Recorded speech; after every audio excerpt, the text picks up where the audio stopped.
Okay, chat, welcome back to Banjo Kazooie Nostalgia 64. The controller works this time.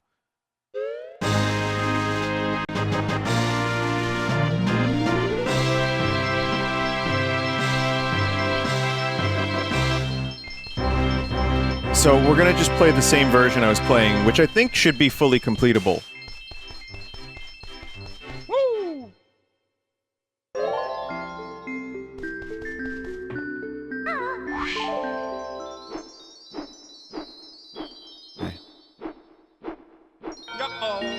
If you didn't watch this on Sunday, this was kind of amazing.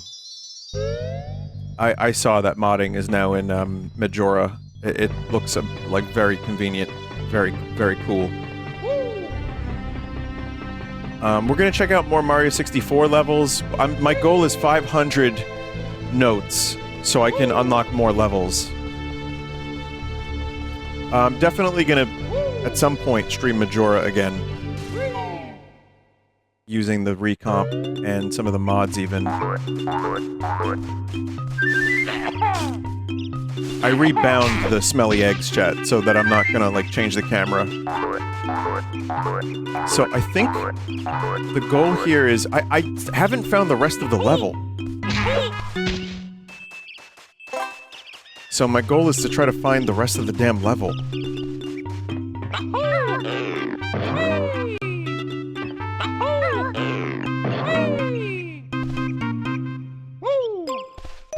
If there even is the rest of the level. Would you play Rando Majora or full playthrough? That just depends on, you know, what I'm feeling at that time, I guess. But...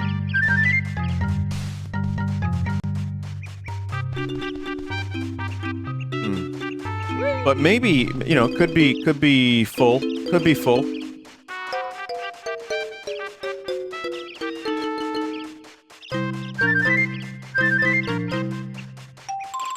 Didn't we have Majora Rando this year? Yeah, I'm not planning on doing that anytime soon.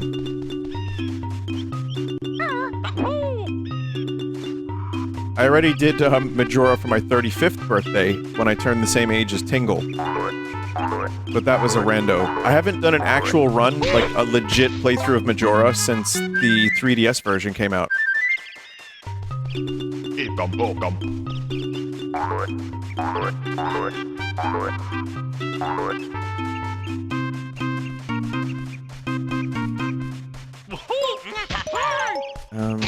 There are plans to make the full game completable as Mario. I don't want that, personally. I'm good.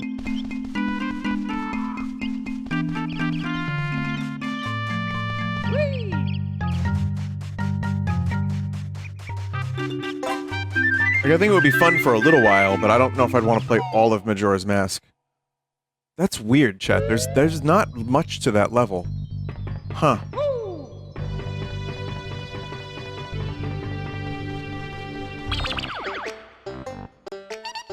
Let me try viewing totals. A Bomb Battlefield. Let me try Jolly Roger Bay. GoldenEye. Blue Resort. Greenwood Village.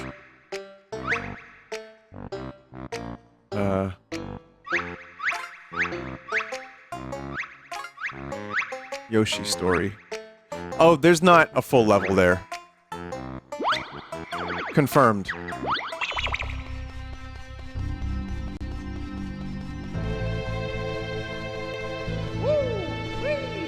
Alright, well, we got some work to do in here. Game volume is a little bit loud. Okay. Probably just lowered it like 7%.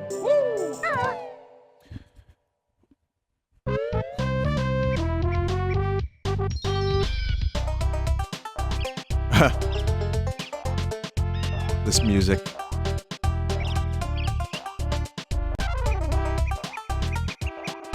It's just so fucking weird to hear the music in different sound fonts. I'm gonna try to crop this and hope that the resolution isn't variable.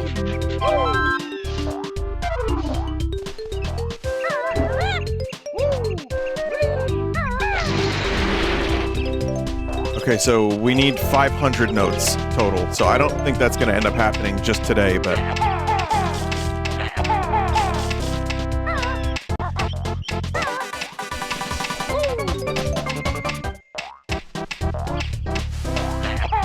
I might end up playing this whole thing, because I'm just enjoying it so much, but we'll see.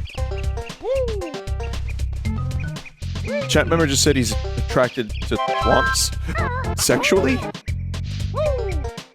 Hey, mods? Can you just keep an eye on that chat member? Just keep an eye, just look at them. Stop! You violated the law!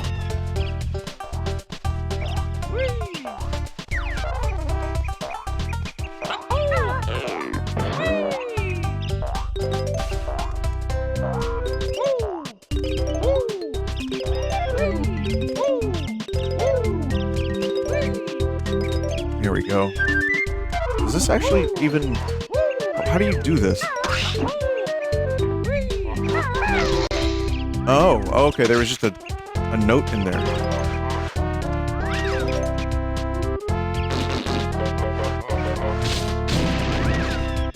Beautiful. Give it up, baby. Oh no!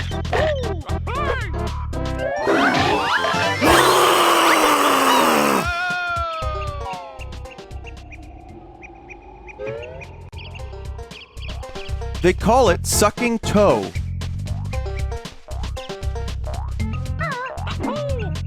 I'm actually, kind of alive still.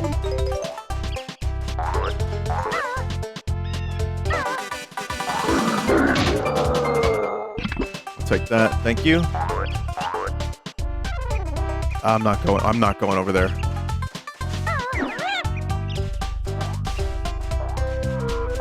The upstairs neighbor have requested I use headphones while watching twitch.tv/vinesauce. How loud are you watching my stream in this fake hypothetical story of yours where your neighbor is somehow hearing me make duck noises? Wait, so the options are like 11 out of 10 volume or headphones? Just want to make sure I'm hearing this correctly.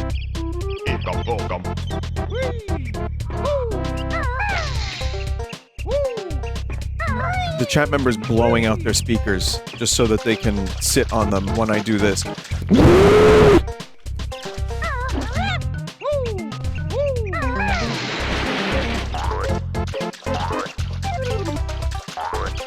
Hey, listen, chat. Again, I have a compressor. I have a limiter on.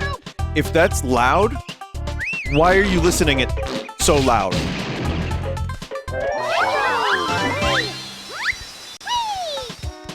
That woke my neighbor's cat. Your neighbor's cat is hypothetical, okay?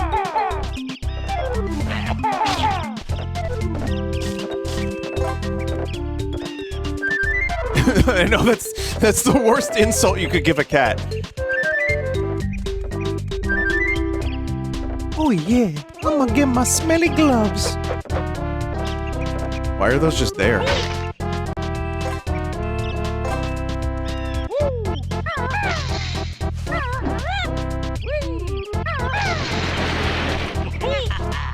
Oh, goblin. There you go.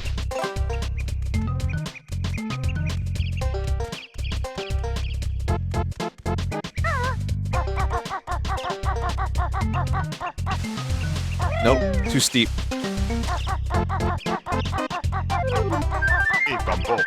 Time to hang up the gloves, Mario. Sounds like an edgy 90s magazine.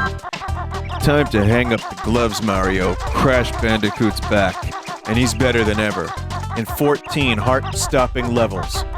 Gut-benching, scrunt-lengthing levels. Crash Bandicoot is showing who the new boss is around town. The new boss of this gym has arrived. And his name is Crash Bandicoot. And he doesn't fuck around.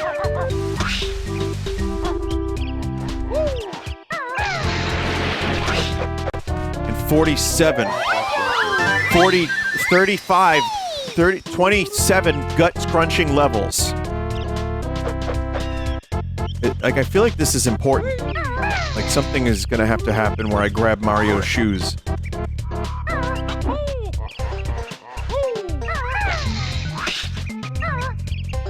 Cock Bandicoot is back, and bigger than ever, in his newest adventure.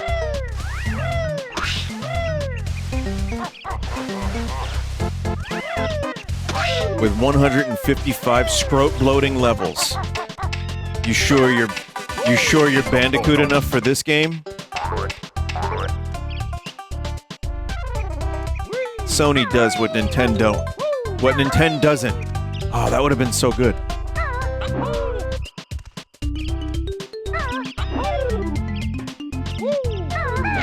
$256 nut-busting bits. Everything in the 90s was bits. This has more bits.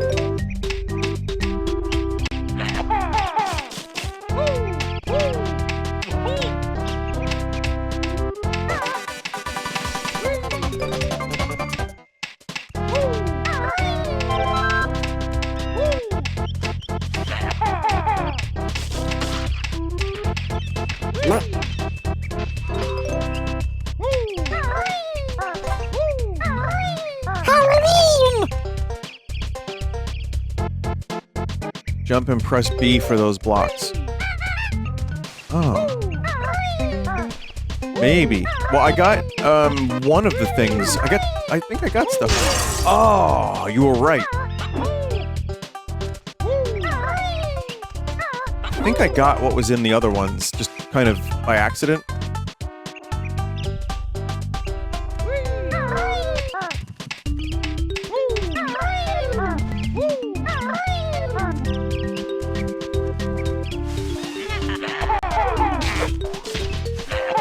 I kind of do, like, listen, Banjo-Tooie is a game I've derided a bit. I'm sorry I've done so. I think it's just too much. I say, having played Donkey Kong 64 recently.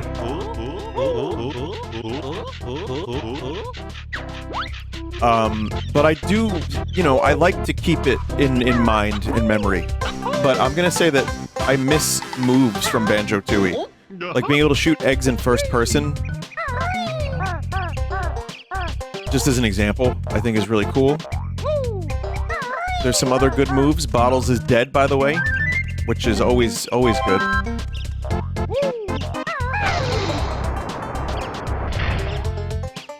$700 scrote punching levels.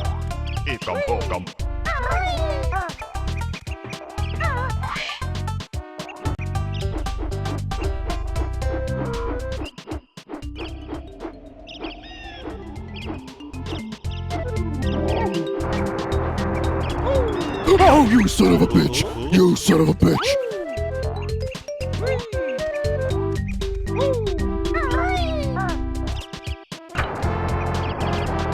Skip the cutscene. Skip. You don't need the cutscenes. Cutscene's bad.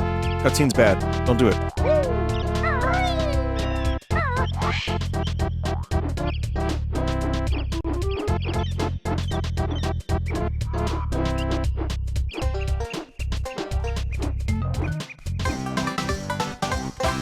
Da-da-da-da. Nope.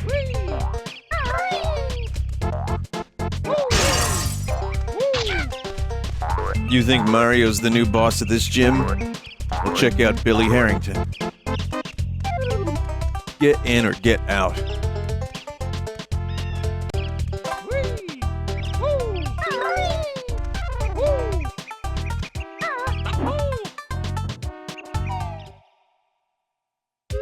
You ever play the multiplayer from Banjo-Tooie? A little bit.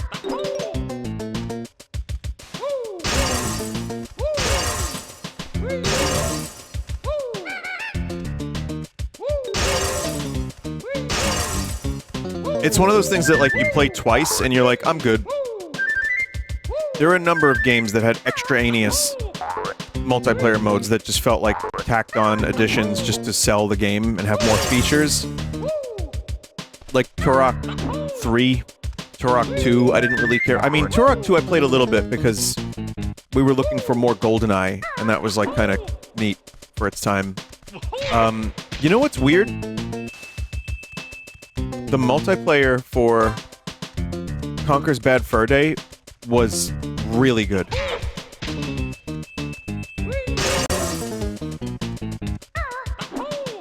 There was some, like, surprising depth to Conker's Bad Fur Day. Like, it had some pretty amazing game modes.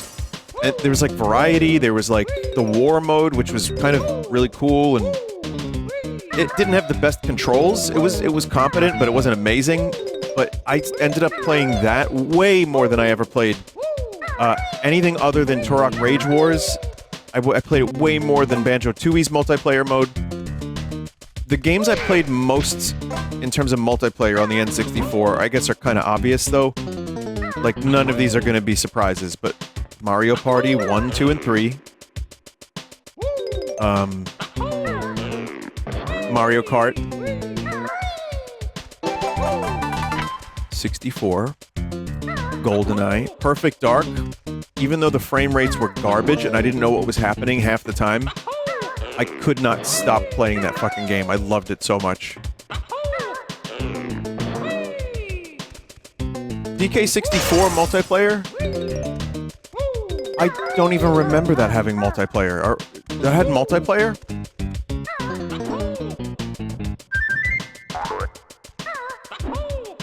It did? Was it just mini-games?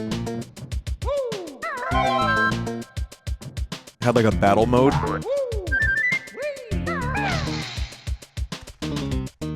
Oh yeah, Star Fox Cox!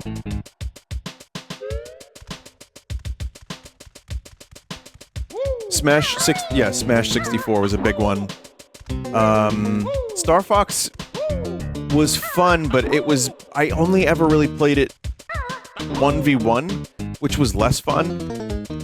I played it like 1v1v1 a couple times. I played it maybe 4 players, maybe once. You know what I mean? Like, it was very, very minimal, and I liked games with bots where my cousin and I could, never the club cousin, could set up bot matches, which is why Perfect Dark was so perfect. Dark.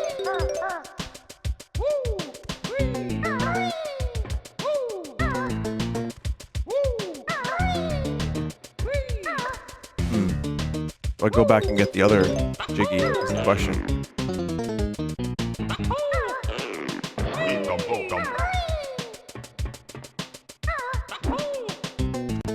Alright. So, did I beat all the challenges in Perfect Dark? Oh god, I wish. It's the same for Time Splitters. I attempted many, many times, but never... There were some challenges that were just, like, awful.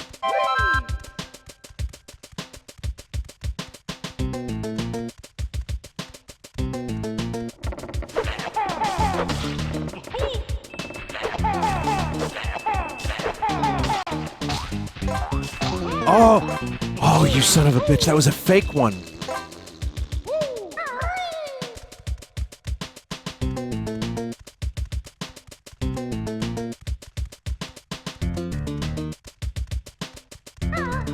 That was some garbage. It wasn't spinning. Oh. Can't use Kazooie Run. Can I tell you, I forget about that? I don't know if you could tell, but I've forgotten about it multiple times by now.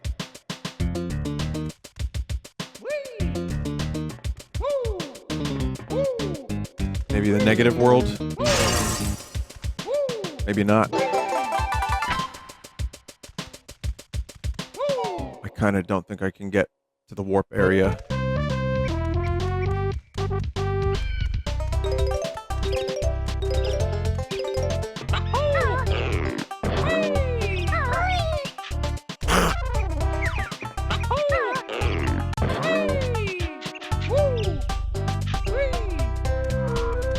King Thwomp. Bottles? Yeah, it's bottles.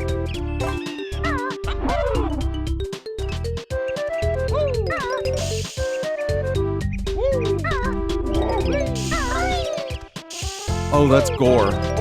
That's gore of my comfort brick.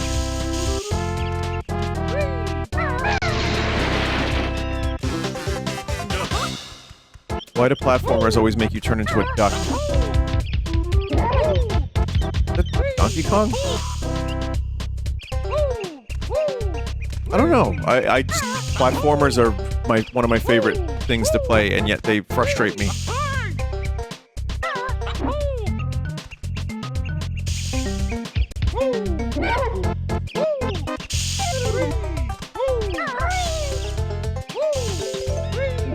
I don't know, I'm just gonna pivot to a drama channel. How do you guys feel about that? That's where the real money is.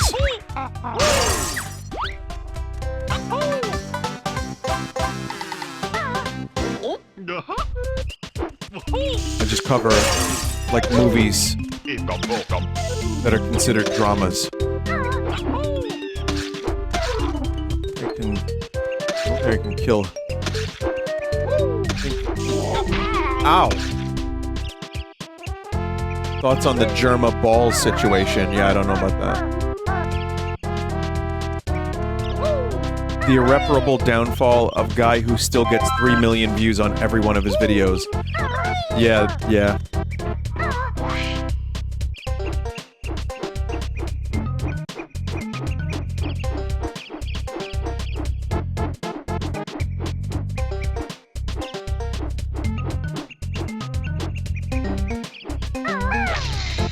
Instead of playing video games, you can just watch Indian soaps on your stream. Hey, it's a good pivot. Someone's got to do it.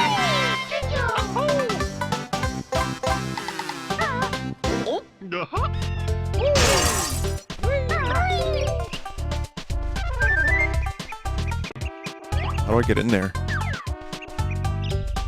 That's gonna be a different pipe altogether.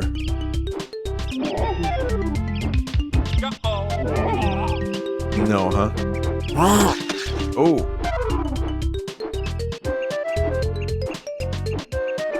Can get you, though.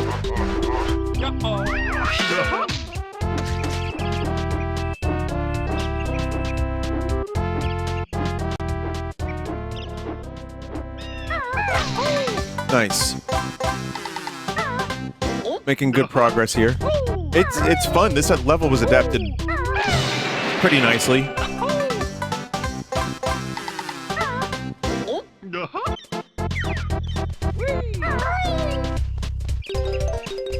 Big fun to be had here, folks. Big fun.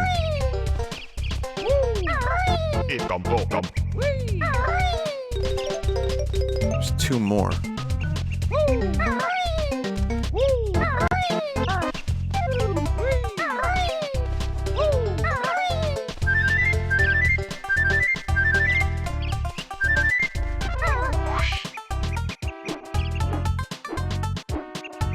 Easy. The blocks you didn't break at the start? Okay, we'll try those. That said, though, we still got to get into that pipe somehow.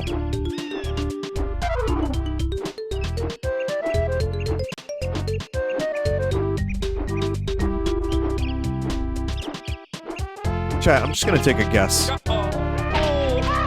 No, bad guess. Bad guess.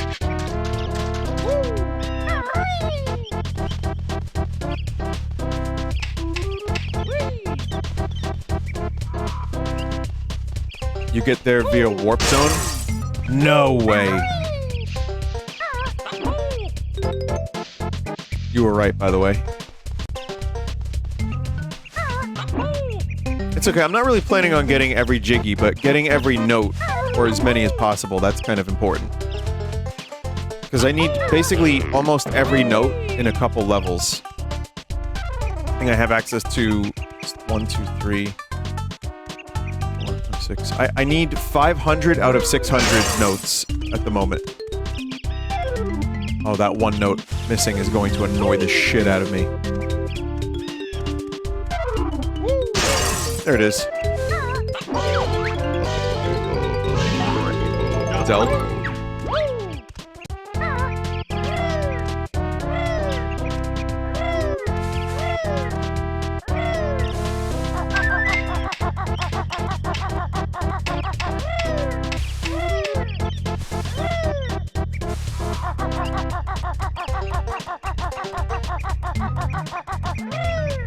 I'm gonna attempt the warp zone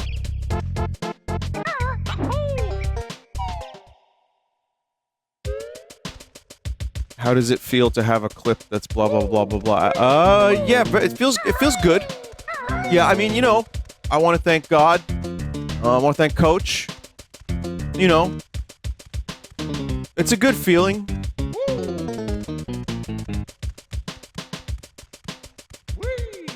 I want to thank Judas.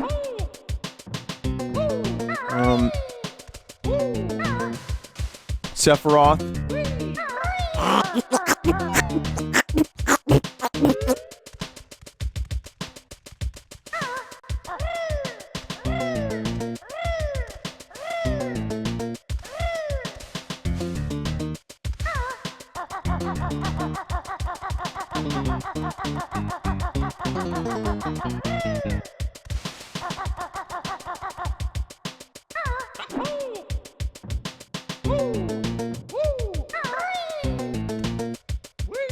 What does Judas Priest have to do with it? Moral support.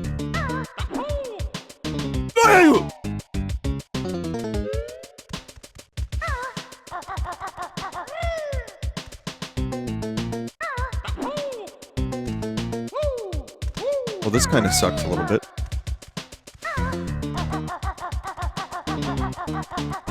Vinny, what would be your song to listen to if you had to land a plane in the Hudson? Wake Me Up Inside.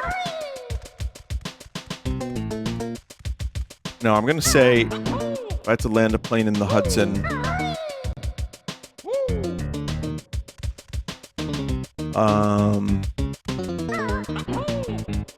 Numma numma down with the sickness. Numma numma numma numma numma. Every time I try to do a Disturbed impression, it ends up being the Macarena, chat. I don't know how this keeps happening.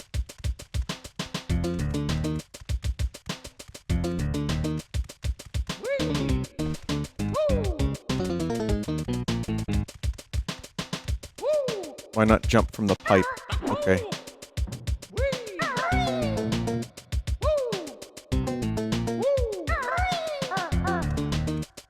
The camera gets weirdly locked to you being on the ground.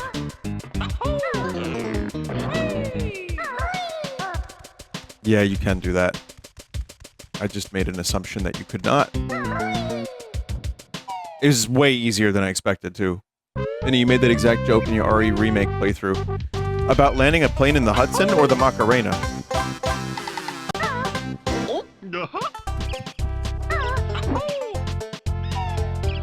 Because, I mean, you know, Nathan Fielder hadn't listened to Evanescence yet at that point. Oh, that was just there?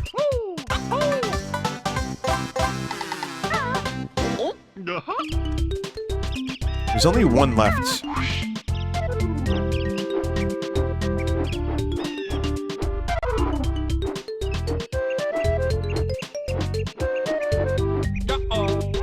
No, it's not the wall.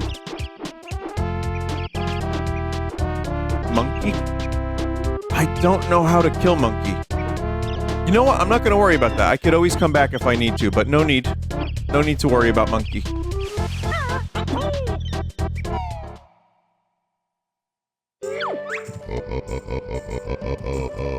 Oh. Oh.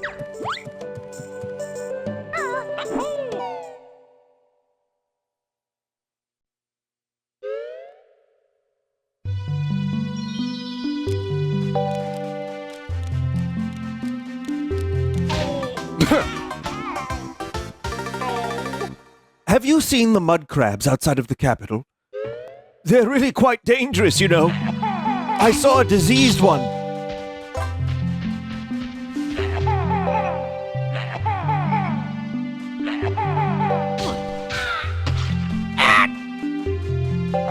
Nasty little creatures.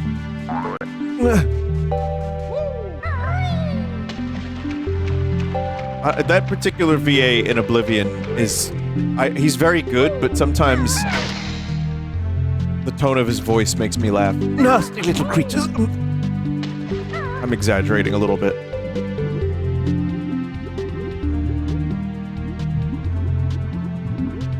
I've fought mud crabs more fearsome than you.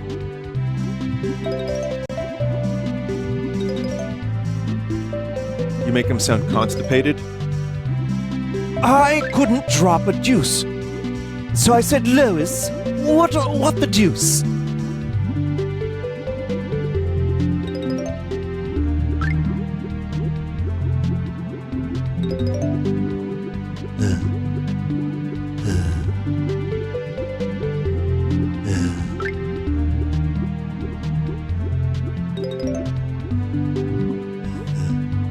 Hold R when swimming for tighter turns.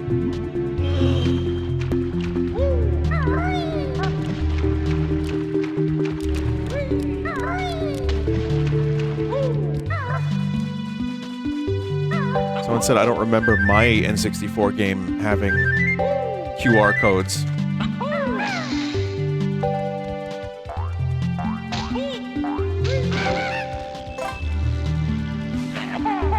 Do you think it would break the fucking world if someone discovered a QR code in an old piece of media from like 1970? Like that would be time travel, right? Like that would have to be time travel. Yeah, one that works. One that works. It doesn't have to say anything in particular. It could just say, like, hello, or maybe it's just a bunch of letters. But one that works in the 70s, that's a neat concept for a story. Oh, you should give it to the dude that wrote Ready Player One. That hack. No, I'm kidding. I've never read that book.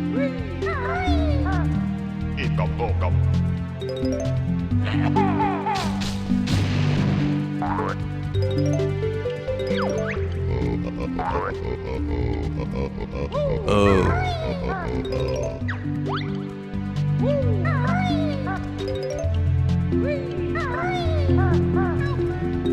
There we go.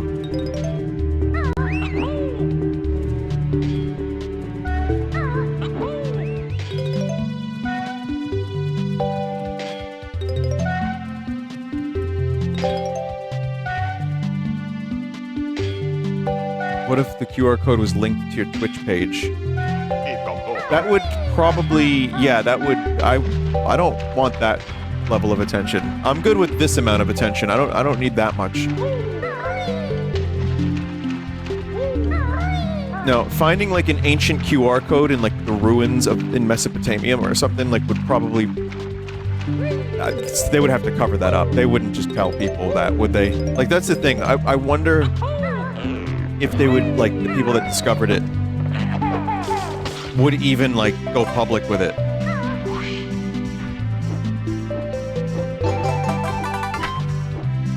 Which makes you know, for me, that's a compelling argument as to why strange technology like the Baghdad battery, like, it's weird that, like, we know about that, but maybe there's been some alien technology that has been discovered. Not even alien, but what if it's just weird? Like stuff we don't understand. Like, how could our ancestors do this? And that's also why you have conspiracy theorists saying that aliens built the pyramids.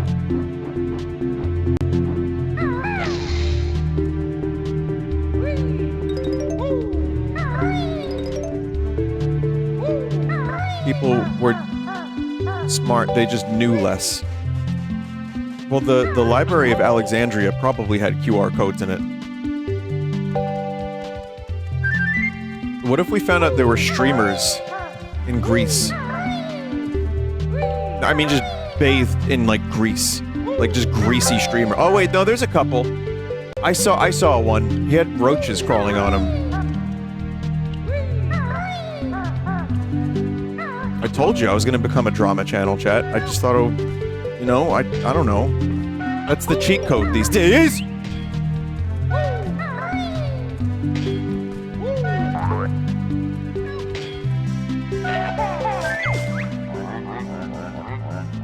Yummy, Crocus liked that.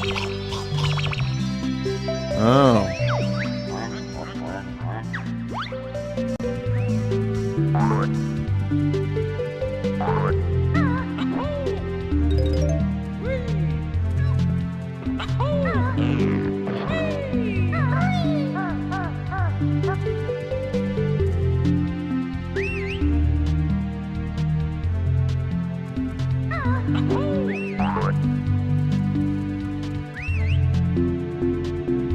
I'm not talking about any streamer, chat. I'm talking about... I literally said a streamer covered in grease with cockroaches crawling on him, and chat members like, oh, it's definitely this guy. It's definitely these guys. I've seen like 4 different people it could be, and I was literally just fucking around. That's bad. That's bad if that's what people immediately go to, and they're like, oh, I know who that is. Like, what do you mean there's a streamer covered in grease with cockroaches crawling on him? What do you mean? And it's possibly more than one person.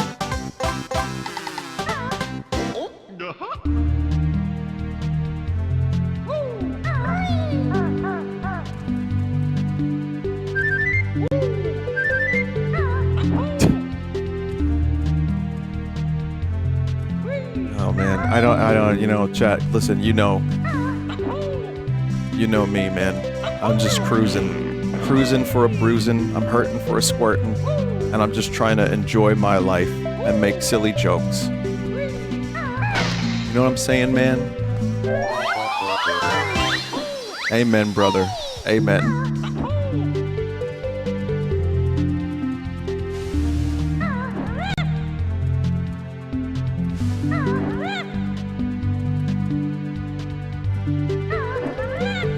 Open that door. Vinny, have you seen Gummo? You know, I had a friend who would tell me about the movie Gummo frequently. Like, at least half a dozen times he was telling me I should watch Gummo, and I didn't watch Gummo. I heard it was like a freak movie.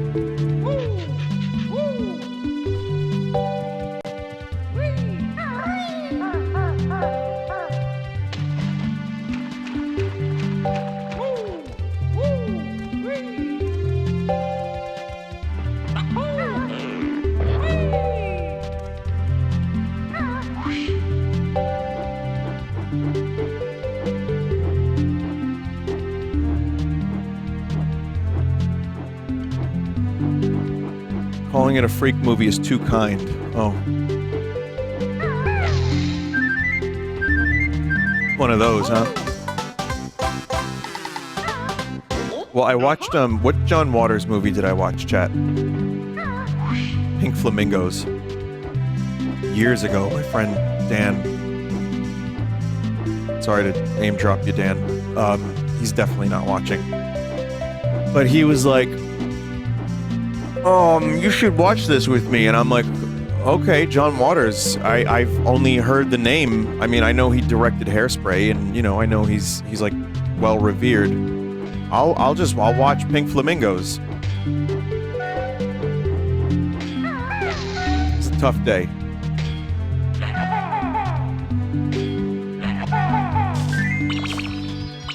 And it's funny, too, because I've seen disgusting shit having existed on the internet long enough. I showed my friends disgusting shit on mine own laptop. I was like, you guys need to see this crazy shit that I just found. It's called 1 Freak, 10 Jars. And yet, for some reason, I had a really hard time watching Pink Flamingos.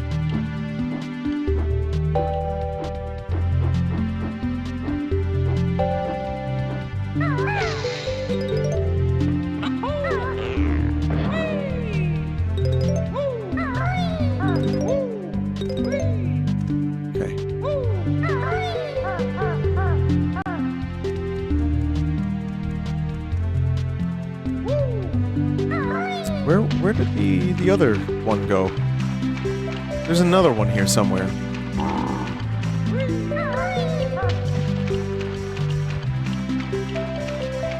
Vinny, was your favorite page rotten.com? Definitely not favorite. No.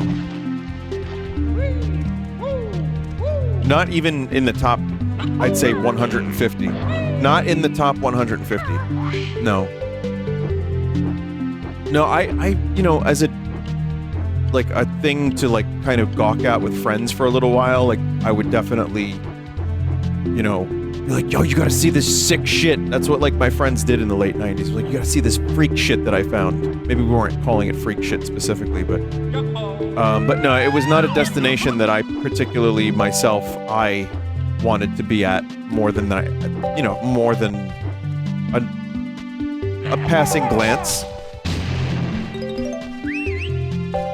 It gave me nightmares. There was a thing with the tank. I'll just say that, and I say no more. I will say no more. I couldn't even spit that sentence out. Oh God. Yeah, that one gave me nightmares. And I do have a strong stomach for a lot of stuff, but I think your sensibilities change as you get older. I mean, one would hope. And now my stomach is not stomach necessarily, but my mind does not wish to perceive these things.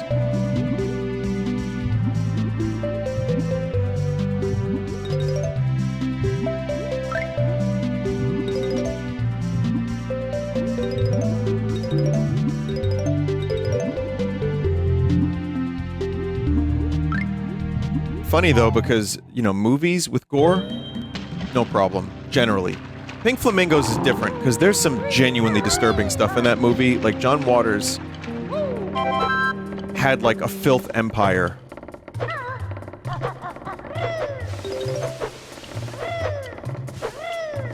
It's not real. There is some stuff in Pink Flamingos that was a little too real. The chicken, for example.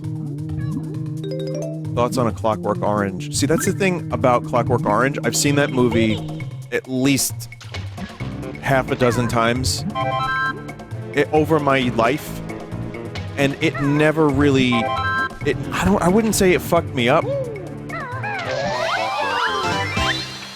It's disturbing. It's disturbing, but it didn't, like, fucking ruin me or anything. I think the thing about that movie is it's just so well made and so fascinating and so well acted, and it's just a real it's a Kubrick movie, so it's just got this hypnotic quality to it. But no, I mean, I know people who cannot watch that movie at all, and I'm very, very different. Like, it's very watchable for me.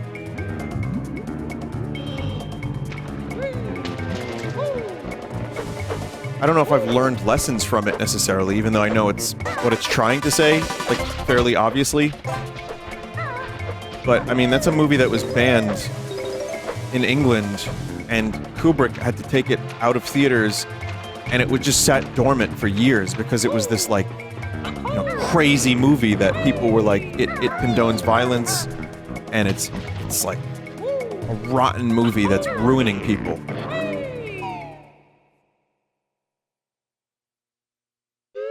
Didn't Kubrick actually get it taken out of theaters himself to save his reputation?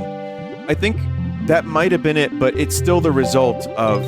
He believed in the movie when he was making it, but then the reaction was getting really, like, rough. I think there was some threats of violence against him, even. I could be misremembering that, but...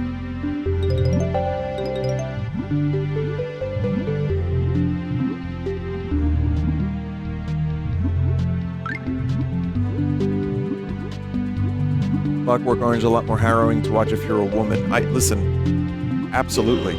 And there's plenty of media that we perceive differently, because that's just the nature of being a human, and we're gonna have stuff that, affects us deeply based on personal experiences, etc., etc., etc. But yeah, Clockwork Orange to me it's not a movie that makes me sick. And like I said, the lesson is so obvious that violence is disgusting, but the problem is you end up following... Malcolm McDowell is just so good, and he's so charismatic, that it really fucks with your head. Which is the point. Why is this talk during this music? Oh, that's a good point.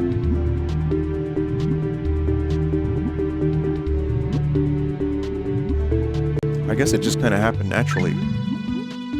Someone mentioned Gummo. Oh yeah, there you go. Yeah.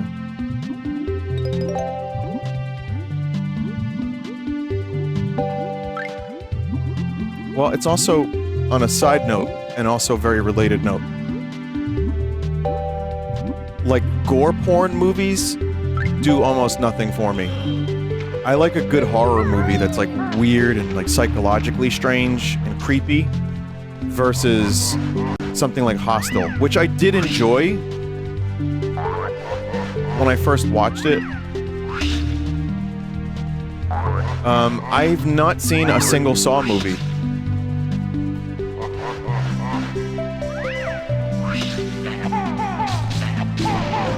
It just passed me completely somehow. Yeah, Hostel, was, I guess it was kind of messed up. But yeah, movies where they like try to go further and further and higher into violence and gore, just to like show it and really show it. It's like, all right, I know that's a special effect. Even higher.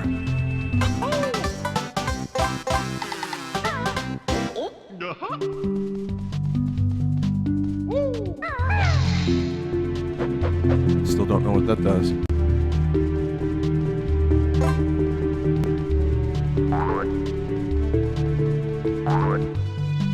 I tuned in and heard gore porn does nothing for me. You had to have joined a moment before that. Is there art in vulgarity? This gets a little bit beyond my pay grade.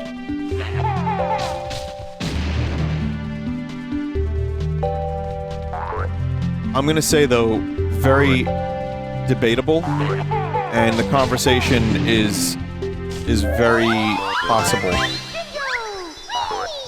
Different people get different artistic expression out of lots of different stuff, and someone that was brought up in a horrendous environment might find a lot of catharsis in a violent movie or something. That's not for me to say, but I think maybe. Depends on how it's done. Presentation and delivery is everything. Intent.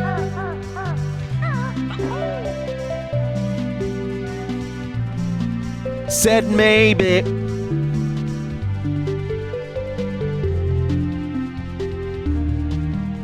Art should comfort the disturbed and disturb the comfortable. That's a fucking crazy quote, chat member. And the thing about it, art is you can engage with it on your own terms. Unless someone is literally Clockwork Oranging you and holding your eyes open. That's why when people, like, go out of their way to complain about something like Clockwork Orange, it's like, don't go see it. You know, there's ways you can just not look at the thing.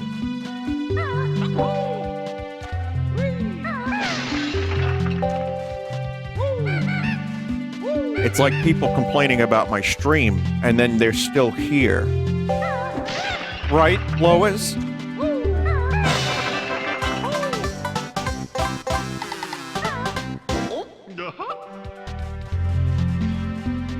Yes, this Clockwork Orange movie, I like everything about it except the violence. I like everything about it except the things in the movie. So, I'm gonna go ahead and complain about it, try to get it banned.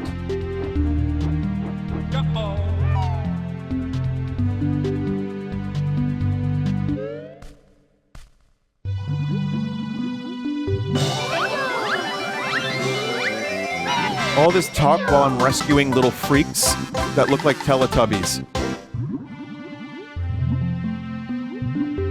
Wait, can I even get that? No. I'm sorry, the word freak has really entered my lexicon pretty heavily the past year and a half. It's just such a fun word to say. I'm sorry, chat. If I'm overusing it, you know, I guess that's not new for anybody. I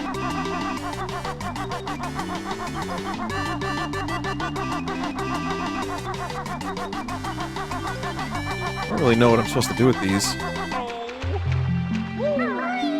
You overuse every word, it's cool. The word "the" in particular.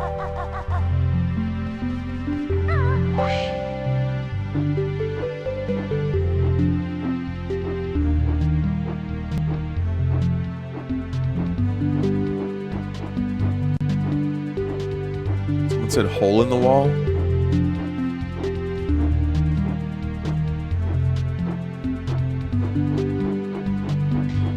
Oh, that's a thing.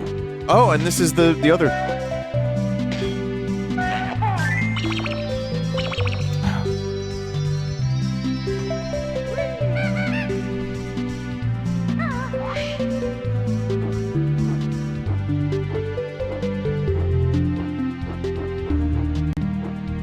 so we did that whole.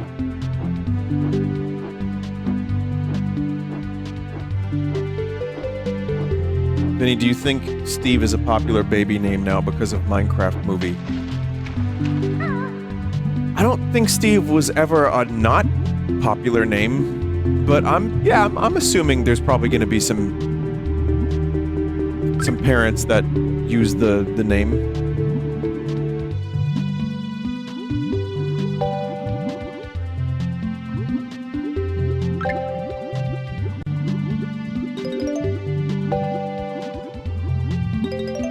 It's better Steve than like Khaleesi or something. Like when people were really into Game of Thrones.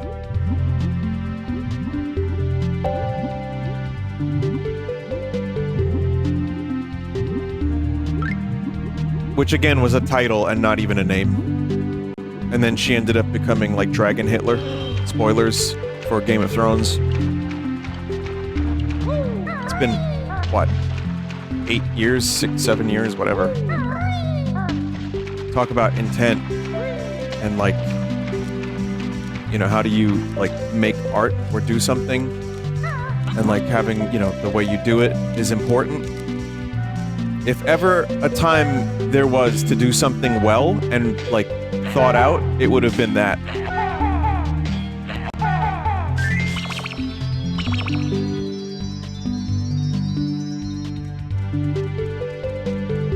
But, I mean, without getting into the Game of Thrones discussion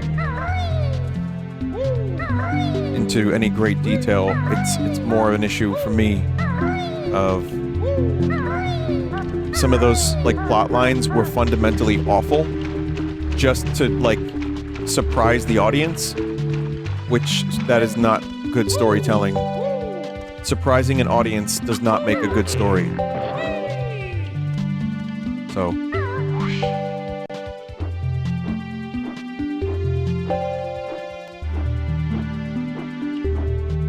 yeah, subversion. That was the big pop culture word for a while.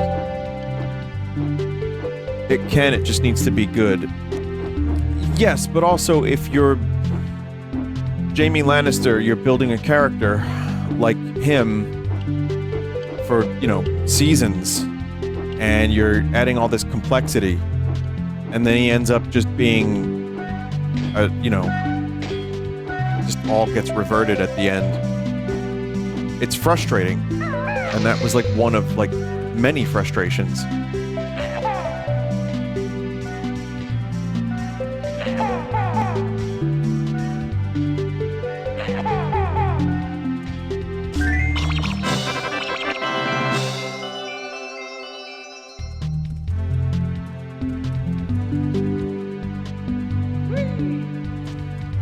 But yeah, I mean, I guess you could do that stuff and it could be good, but I don't think they did that.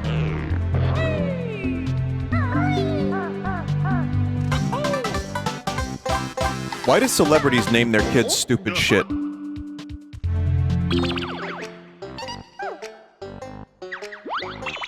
Attention? Press? I think that's the case.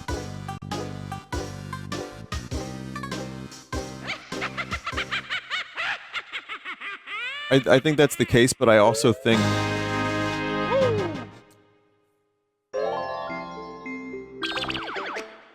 all that counted, by the way. I have a theory that some celebrities name their children stupid shit only as a smokescreen, but in reality, they have normal names.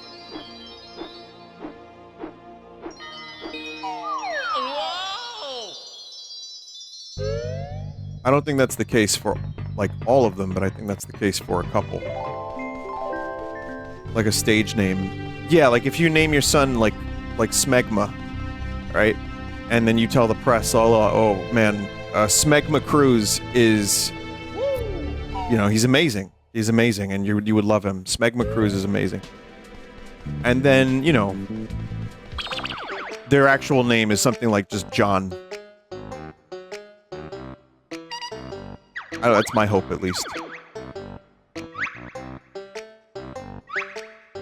A bomb battlefield that we don't have a ton. Jolly Roger. GoldenEye. Blue Resort.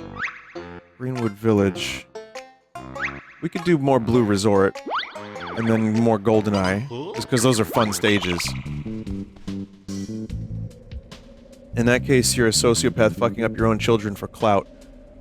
Well, if you're... No, because maybe that's only the name you give the press.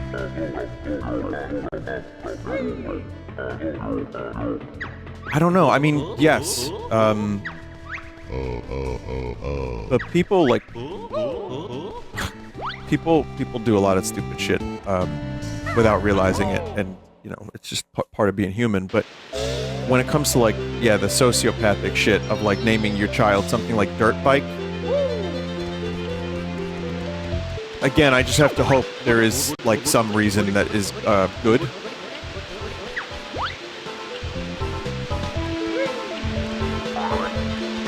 Though, to be fair, Frank Zappa has a child named Moon Unit, and also Dweezil. But Dweezil became a musician, and he's a very, very good musician.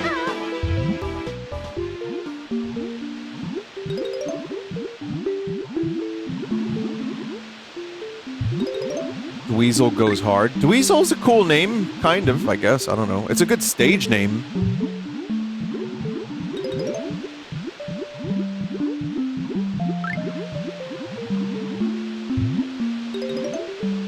Did you miss the Nintendo 65 joke? Did it eat glue?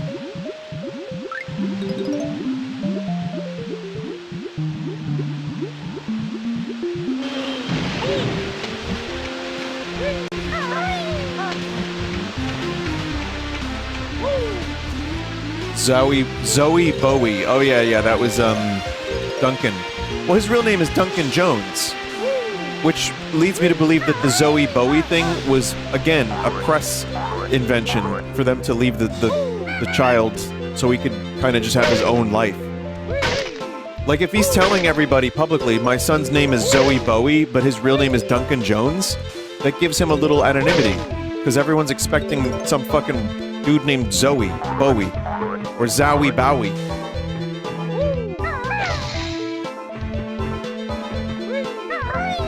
And then Duncan Jones ended up becoming the director of the Warcraft movie for some reason. Oh.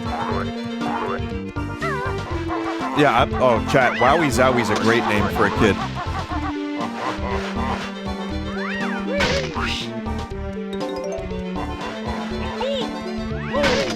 Yowie! He's trying so hard to rationalize giving your kid a shitty name. I'm not. I promise you I'm not. I'm just exploring the options and making conversation.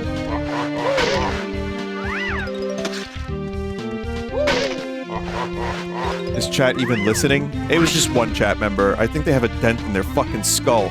But other than that, yeah, they seem like an alright chat member.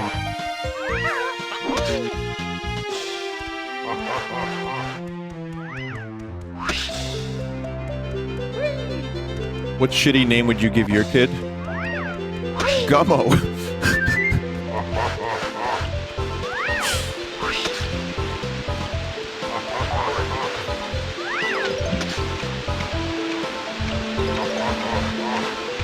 Someone said diaper chief. But joke's on you, there have been people... There was like someone who emailed me, was like, Vinny, I hate to tell you this, but... You know, we have a son, or we have a child, I don't know if it was a son, and we call him our little diaper chief.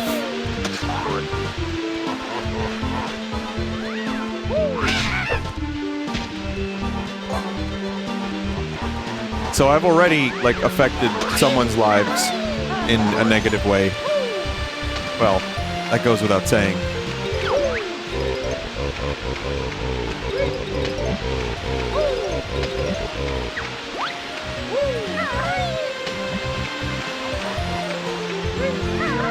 Chalk that up as a positive. That's cool.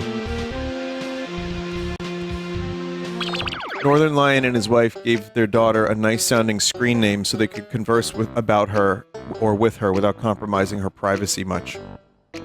Yeah, and Ryan isn't like Tom Cruise famous, so I think that's smart. That's a different thing though, maybe, but that's really smart.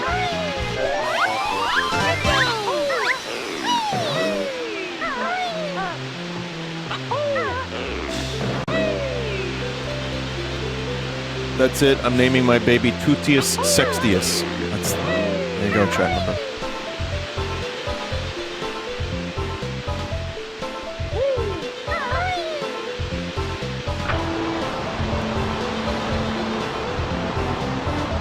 Remember if I've done this mission or this one.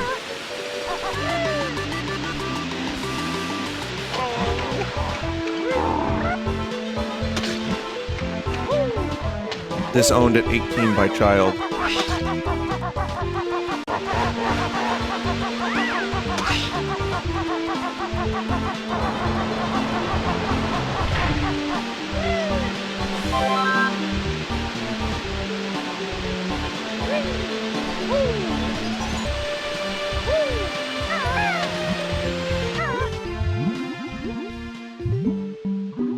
Oh, I think I got the thing in here already.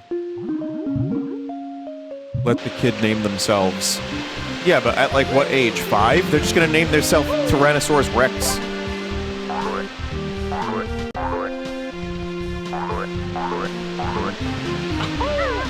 Right. And good. That's fine. You know what? I say that's awesome. Name yourself T-Rex. Live the life you wish to live. However, if you're also complaining about Moon Unit Zappa, I don't want to hear you complain or say that T-Rex is a... You know what I mean? I want to name myself Moon Unit. That's a beautiful name.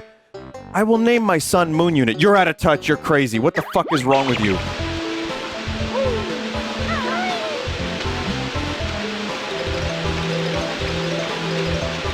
I will name my child Worf. And I will teach him to be afraid of blue barrels.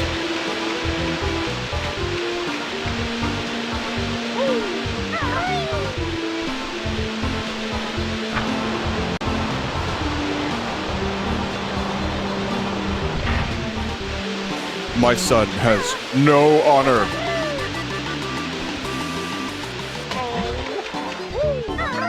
Where is this fucking door? Oh, I see it. It's over there. Okay, we're not getting it this time. Let the dumb choice be the one that the kids make, not the dumb choice the parents force on the kid. I mean, sure. And then at some point they're gonna have to figure out if they want to remain T-Rex if they name themselves at the age of 5.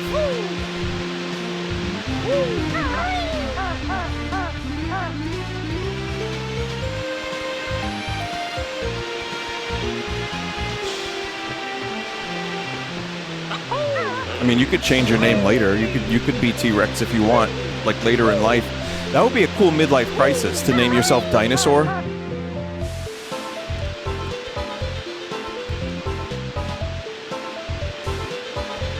All right, honey, listen, you've turned 5. Now it's time to name yourself. We've been calling you Person up until now. But really, I mean, you should do that. So what will it be? My name is Kylo Ren.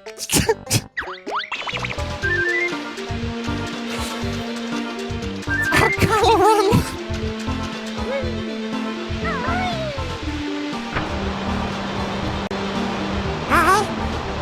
I'm Steve.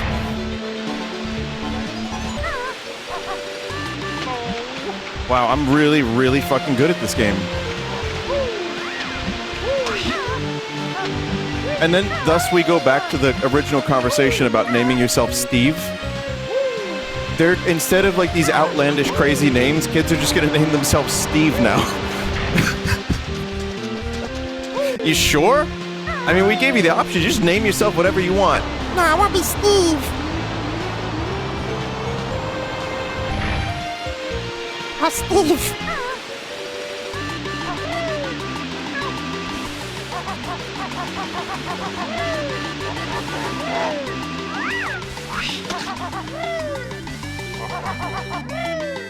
Wow.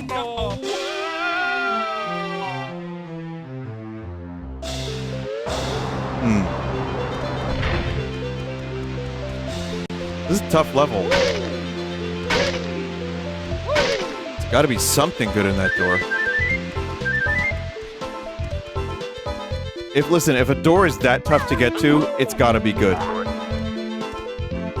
What's this level supposed to be? Bomberman 64? Ah! Stress!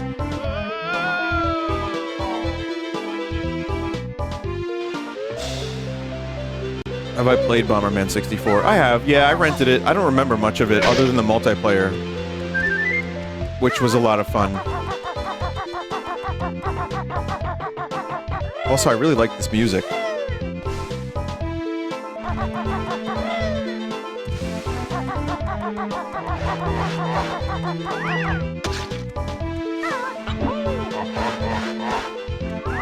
Have you ever done a Bomberman Hero stream? I wasn't into Bomberman enough to want to play that. But is it any good? Is Bomberman Hero good? Second attack is better? What's that? Does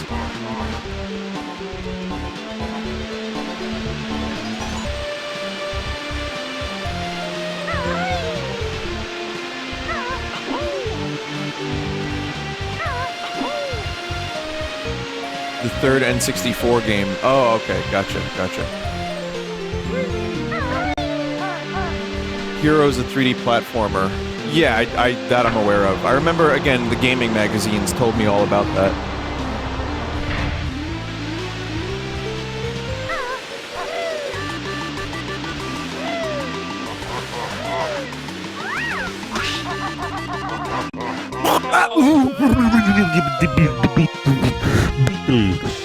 Beetle. I like the beetle. Have you heard of this beetle?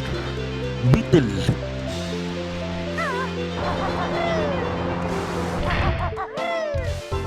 Oh, I could just... Wait, I could just fall.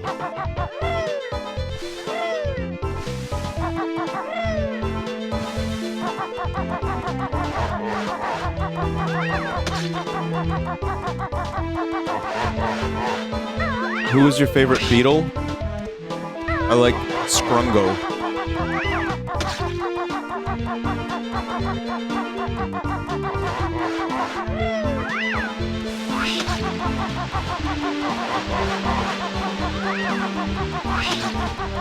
I like the hidden beetles.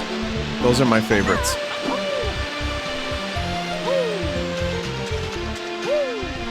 Like Stu.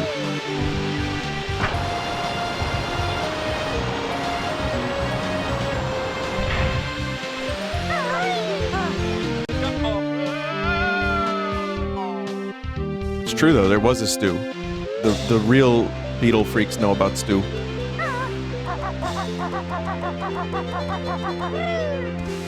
Chad, it appears I have cheesed this puzzle heavily.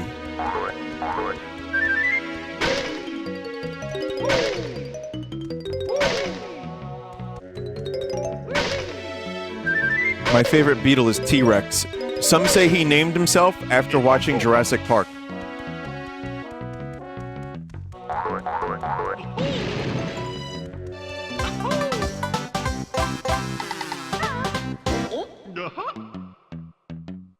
I'm listening to a podcast called Blank Check. I check in once in a while when they do a good movie, but it's about directors that are given a blank check to make whatever the fuck they want. And they're doing Spielberg's first half of his career.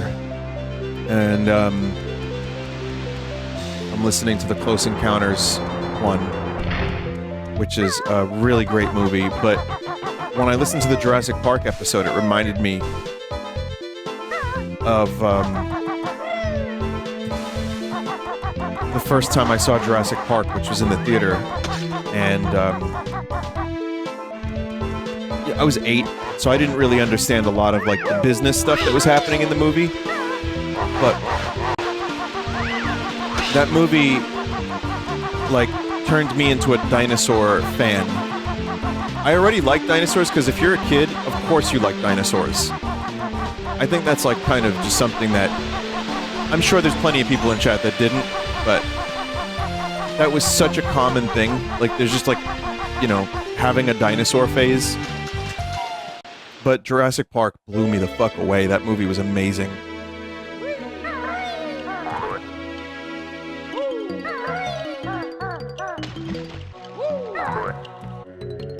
And it was like loud too, the theater. Like, scary fucking movie. That movie is, for an 8-year-old, I'm gonna say that's a scarier movie than people like kind of give it credit for.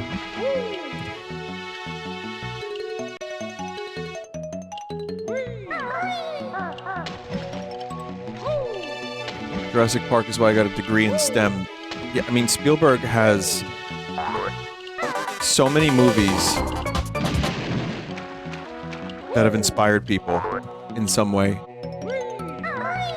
Like, to actually, like, do something different with their life. Most people just put on a fedora, though, and call it a day.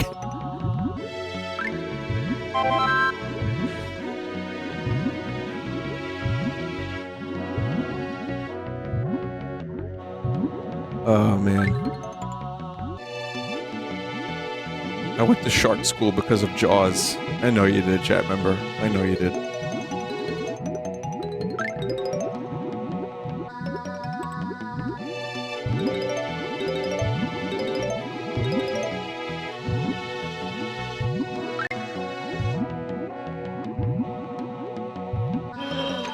I went to World War II school because of Saving Private Ryan.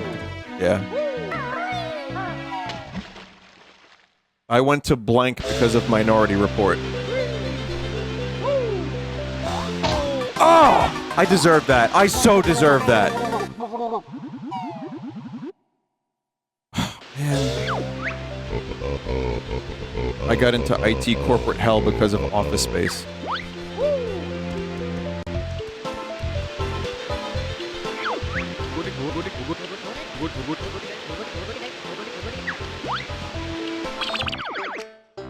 Okay, well, I'm leaving this level because we died. I became an alien because of Indiana Jones 4.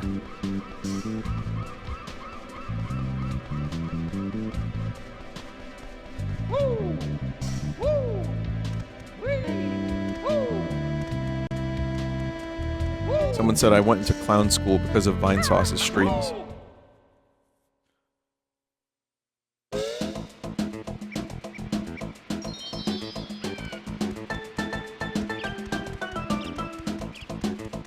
I think in terms of like a theater experience, Jurassic Park was probably the most impressionable one for me in my life, I'm gonna say.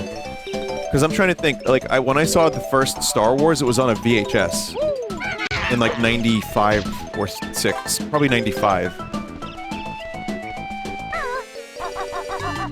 So when the special edition came out, I had already like seen the movie, and you know, the theater experience was good, but I already knew the lines by heart.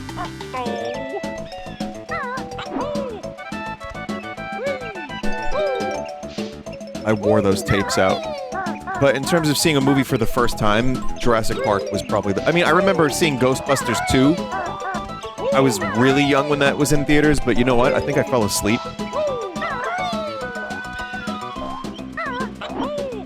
And then, like, any other movie I've seen since Jurassic Park has been... Obviously, there have been amazing theater experiences, but that's got to be, like, the most impressionable one that I've ever had.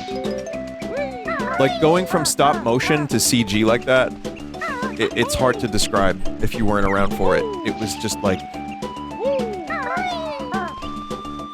it's, you know... a whole different thing, man. A whole different world, man. It's the same for video games, which is, we talked about that maybe last week, about like, or no, probably talked about this topic a million times. But how quickly technology kind of advanced from when I was first playing video games on the NES, to the Super Nintendo, to then the Nintendo 64 and like PC games. It was the same shit with movies too, like practical effects into CG was... And a lot of CG didn't look great. Like, Jurassic Park's nighttime scenes aged very, very well. But the stuff in the daytime with the Brontosaurus, maybe not so much.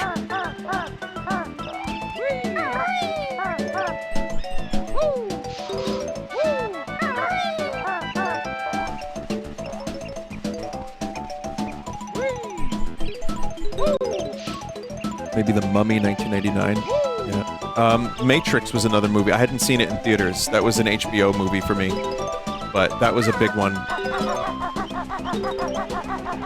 This is gonna sound kind of dumb, but The Matrix, even though I didn't see it at theater, was how I imagined it felt to see Star Wars for the first time.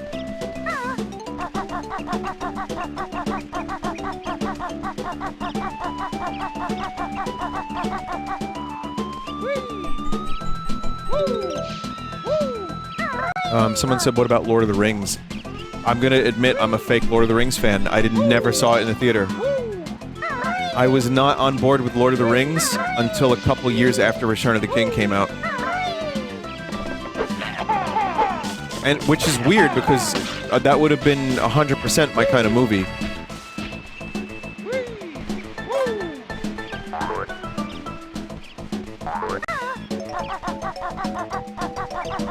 As long as you watch the extended edition to make up for it. I did. Yeah, it was the DVDs, and it was the extended editions. I hadn't seen the theatrical cuts until probably, like, I would imagine I saw them on, like, TV or something, and it was, like, a movie channel. And then I was like, wait a minute, why is that scene missing? The one where they get the gifts from Galadriel. Why is this scene missing? Why is the scene with Boromir missing? I'm not gonna do those. I already did them, I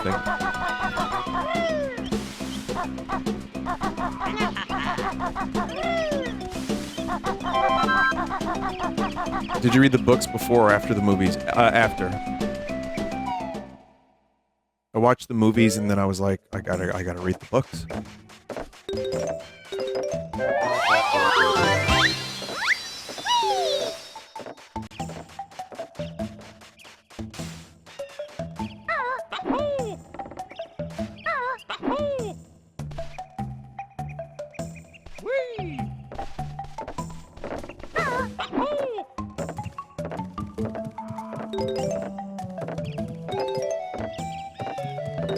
Why did Gimli ask for Galadriel's hair? Is he a secret freak? I think it's, like, well known. I want 3 strands of Galadriel's hair to remember her by.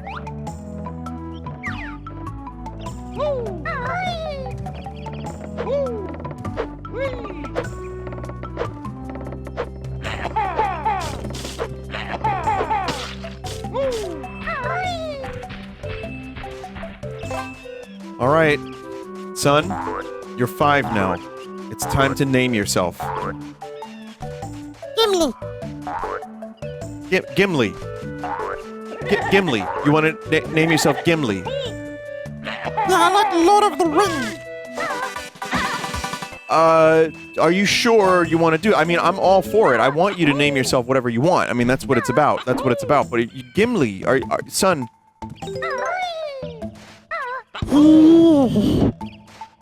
You're gonna have to test me. You're gonna have to test me.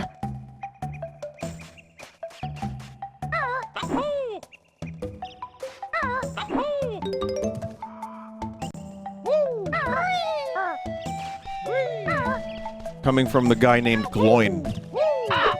Alright, son, it's me, your father, Gloin. What would you like to name yourself? Groin.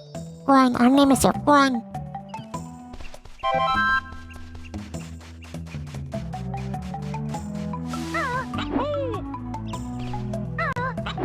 Now your Rimworld colony needs a 5-year-old named Gimli. Or Groin? What did you say? It's something like that.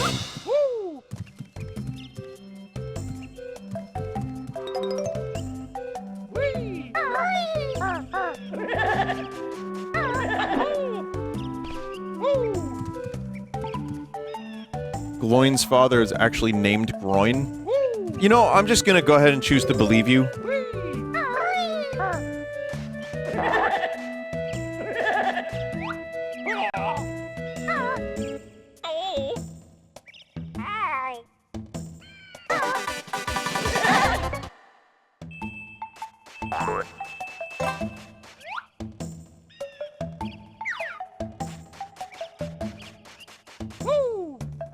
It means something much cooler in Old Dwarvish. It does. It means cock.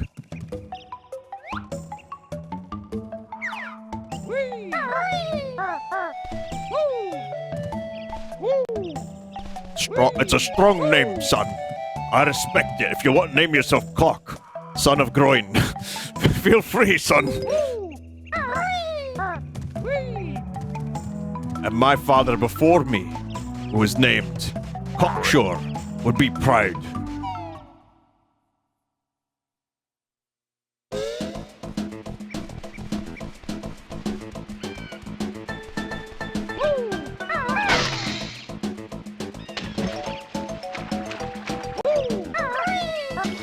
Oh, there's someone said, I want to be Conan the Barbarian. You can be Conan O'Brien. It's weird, though, because when Conan first started doing his show, people were like, Conan? Conan, that's your name, like the Barbarian? But, like, weirdly, nowadays, I guess it's because we're just so used to it, but it's like, oh no, that's just Conan O'Brien. I know it's an actual name, it's just so associated with barbarians. And it's so, like, uncommon.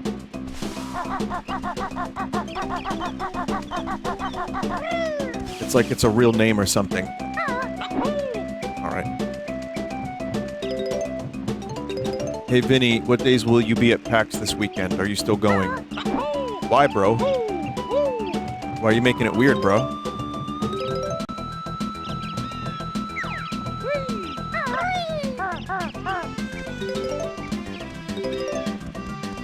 Don't make it weird, bro. Oh, hey, Kraken.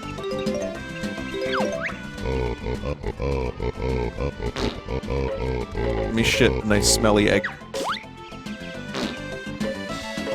Thank you for the raid, Kraken. Welcome, everybody. Nice to have you here.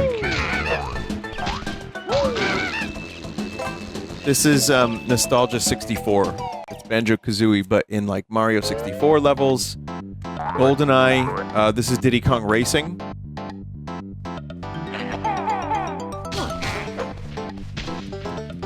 Bomberman 64. Zelda's coming up. It's gonna be real cool. No, I'll answer that chat member. Yes, I'm going to PAX this weekend. And I'll be signing on Friday from 4 to 6 at the Retroware booth, right up front between Wizards of the Coast and Larian Studios. So, between Magic and Baldur's Gate 3, I'll be signing.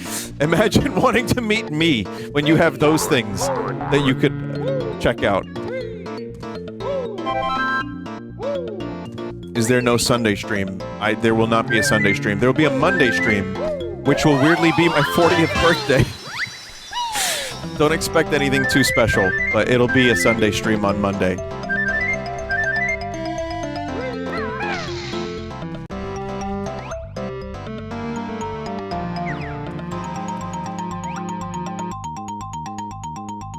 You got games on your phone?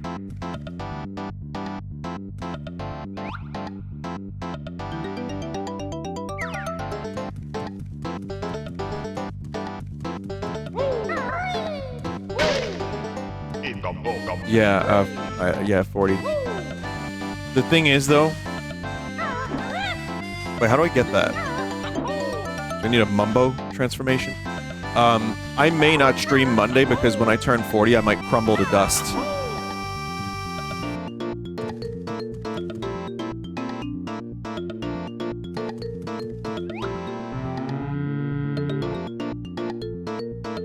Twitch winner. I think this person designed this room, and Kirko made it.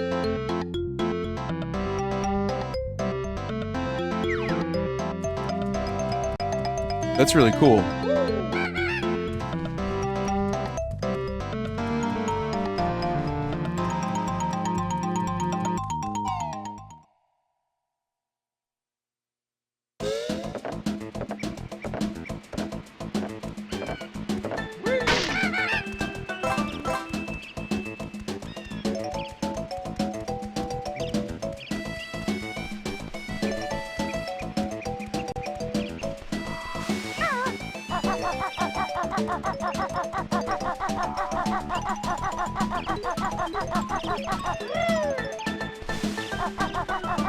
We expect old jokes when you turn 40.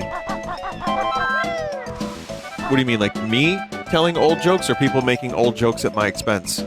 Because they've been making old jokes at my expense since I was 25. Hey chat, why does the mushroom pizza always get invited to parties? Because he's a fun guy.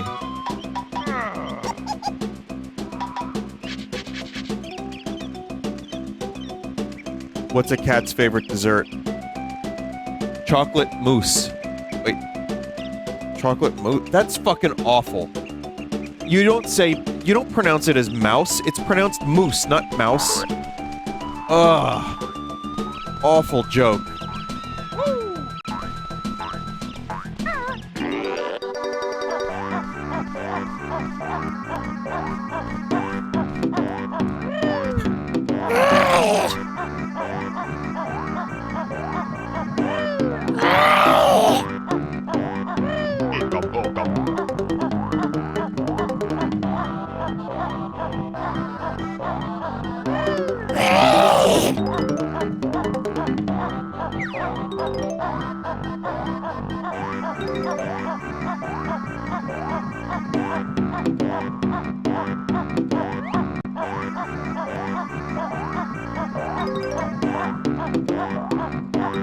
How do I get in there? I need to get in there, I think.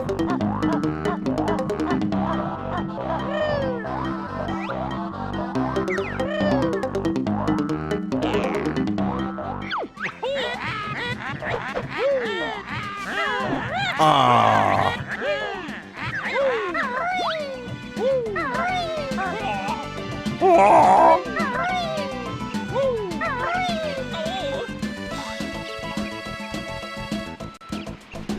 That area was beans.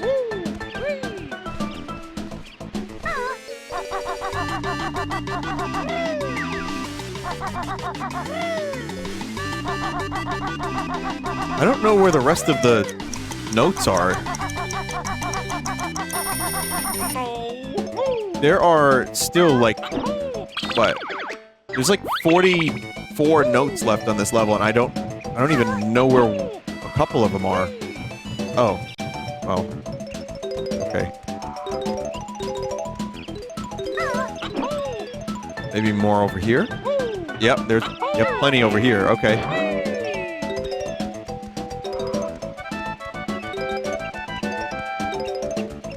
If you could have sent this back in time to me when I was child, N64 child, with Banjo Kazooie and with Diddy Kong Racing, and you just sent this to me with a QR code, I would be rich. Like Tenet. That movie makes no fucking sense. God, I rewatched it. I think I talked about it a little bit. I don't know why I rewatched it.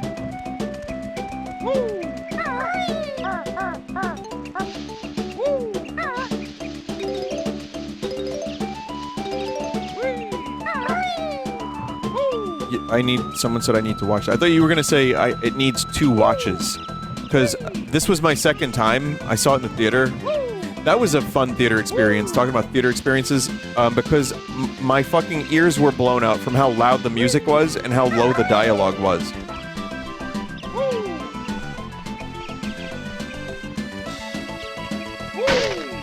But yeah, in the movie, someone starts sending himself, like, money.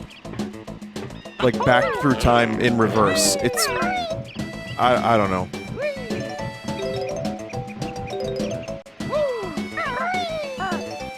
Like I said, there's cool stuff in the movie, but once they start trying to explain the science, that to me was like a bad move.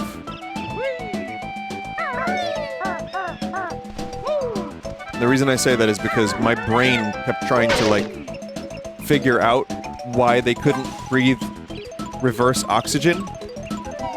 And then, you know, and Nolan is a fairly science kind of director. He puts a lot of science in his films and tries to explain stuff. And then he tells the audience to not care. Don't worry about that stuff with Tenet. Just ignore it and just watch the movie. Just feel it, bro. Feel the movie, bro. and I'm like watching it like I don't feel anything. I don't these characters I don't feel anything for them.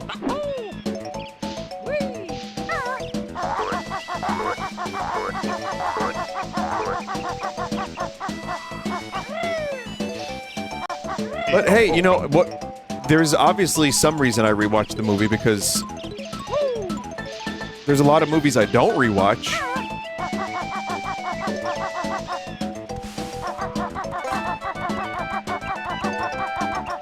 So I gave it a shot. I think it was just because I wanted to see that weird scene at the end with the reverse stuff.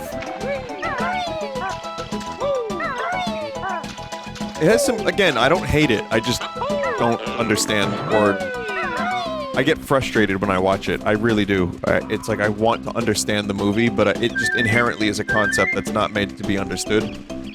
It feels like, and then I don't know, I just get frustrated. Someone said I'm a bit of a Nolan truther. I think he's overrated as hell. I've come along to the idea that Nolan is rated. Here's what I mean.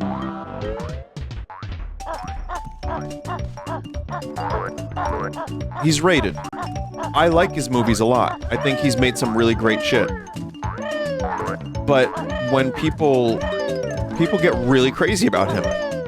And I saw people say like he's the most important director working right now. Like, really? His movies are fun, they're entertaining, they're cool. I love The Prestige, I love Dark Knight, obviously.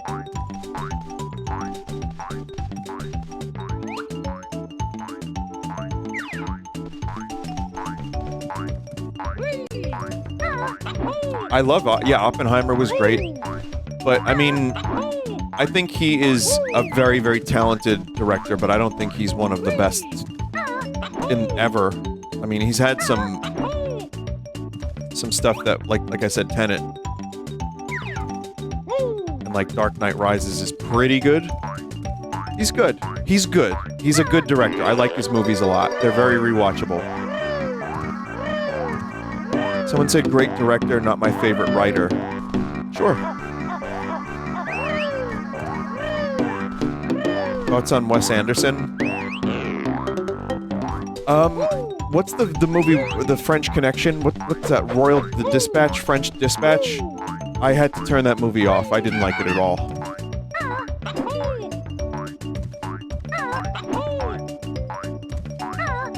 French Dispatch. I really just did not like that movie. And I tried.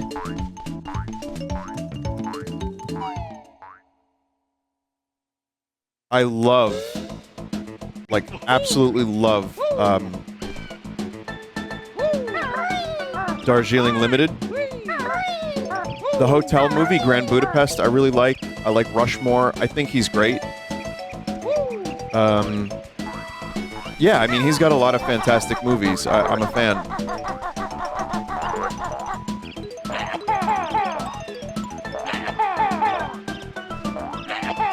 I even liked that fucking Meteorite movie.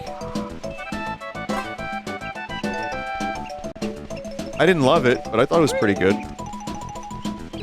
He insists upon himself. That's kind of, this is gonna sound like I understand how this is gonna sound, and I'm not a movie expert. I'm just some dumbass that streams. He's kind of Flanderized his own style by now. He's hit this point where some of his movies are so, like, easily parodyable.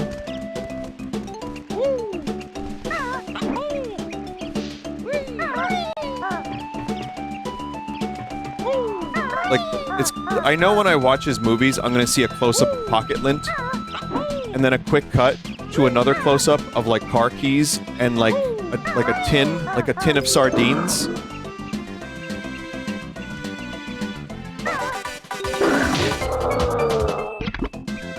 And then, like, a keychain, like, from France, from the 30s. Like, he's just gonna cut between all those objects while the main character looks vacantly into the camera lens. And I'm okay with that if the movie's good.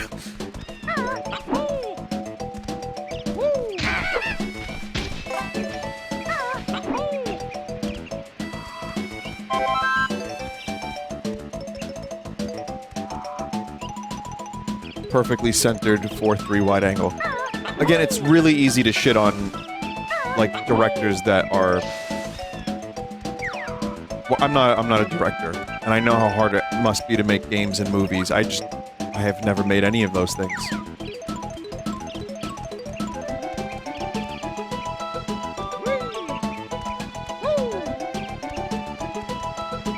But yeah, as a viewer, I like a lot of Wes Anderson, but I don't...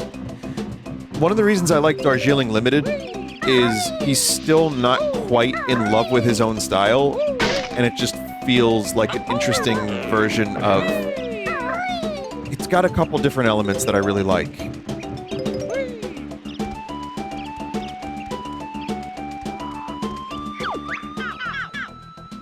Oh, I already did that. Okay. Oh, what time is it? Oh god, this went by really fast. I want to play some Oblivion in like 10 minutes, 15 minutes.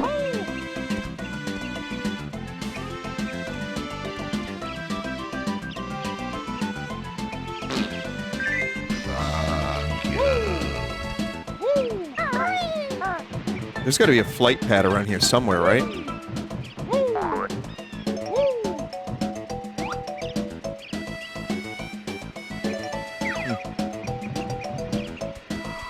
Go to Mumbo's house. Do you see Mumbo?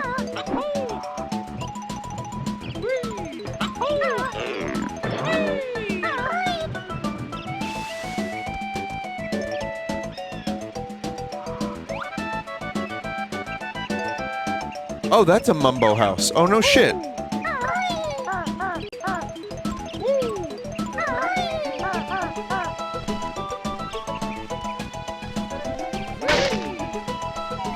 The door being closed. It's like there's a lot of doors that stay closed. DKC music.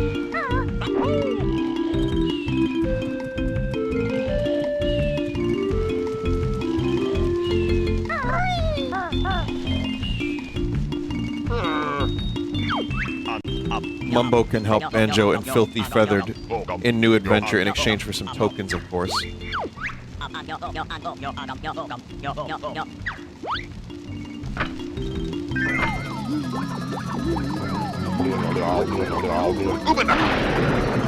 Oh, little car! What the fuck? Mumbo's magic free to change back. You come back when ready. Wait, who's this mouse character? Pipsy.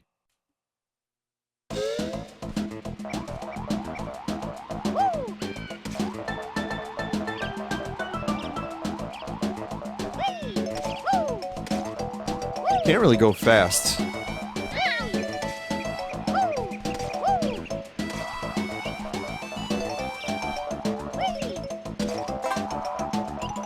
mean, Pipsy's cool and everything, but she's got nothing on Vin Diesel turning into a car.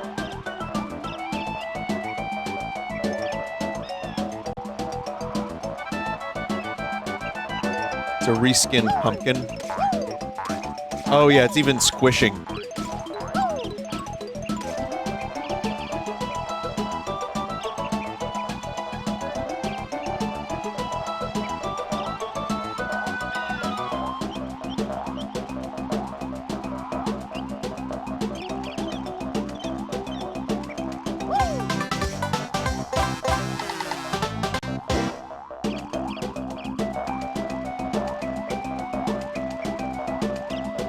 Vinny, I just finished Chrono Trigger and now I feel sad. If you want to feel more sad, play Chrono Cross.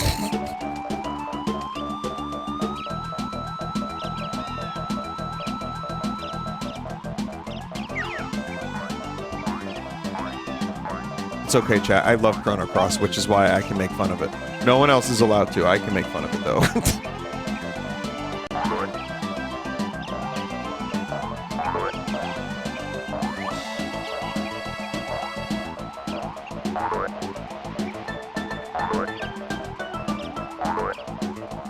Chrono Cross has the best battle theme. Desert, you forgot your kappa.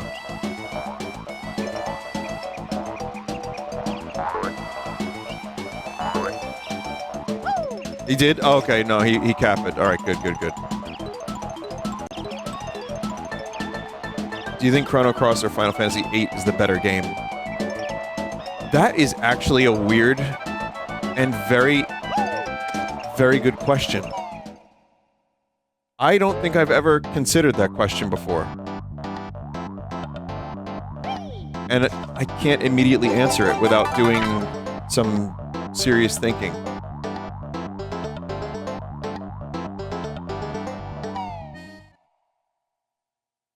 At least Final Fantasy VIII doesn't ruin the other games. I would argue Chrono Cross doesn't ruin Chrono Trigger.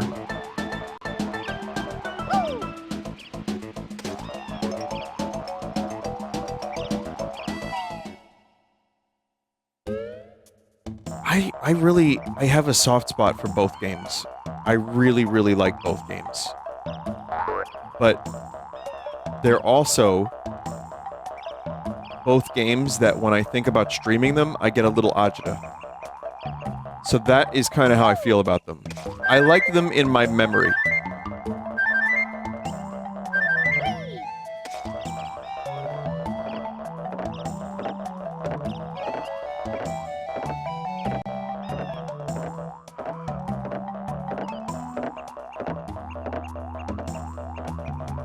It's not just because of the length of the games either. It's with Final Fantasy VIII, it's the draw system. It's some of its game mechanics are really kind of rotten and overcooked and undercooked at the same time, if that makes any sense.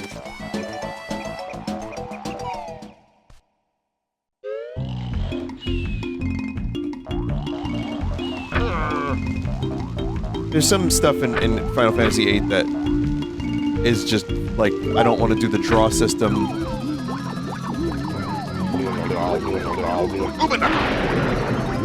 There's some parts of the game I don't like. But Chrono Cross has a terrible main battle theme that you just hear over and over and over and over again. And it really slows down in, like, the third act when you have to, like, chase dragons. And it becomes like a dragon hunt quest thing, and it gets really annoying.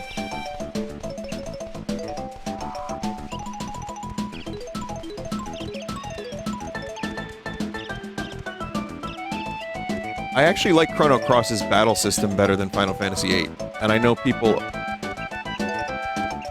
have at times been very confused about Chrono Cross, like wondering how the fuck to even play it.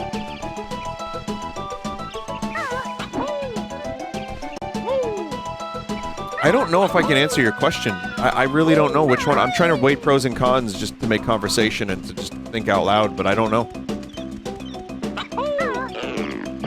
Chrono Cross's story is massively convoluted. Final Fantasy VIII's story is, like, kind of weird and a little contrived and a little bit convoluted, but still... There's some fan theories that make Final Fantasy VIII better. Which, you wouldn't hear me say that, like, almost under any other circumstance. But there's a Renoa theory, and there's a Squall is dead theory. Renoa being Ultimecia, and Squall being dead. Which, actually, I think are really cool. I don't know if they're better overall, but I think they're interesting. Devs have denied both of those, yeah.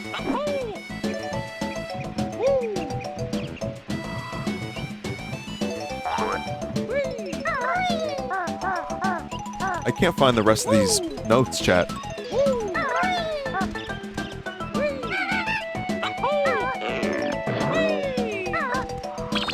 I have 87 notes. Alright, you know what? Any of the other ones are probably...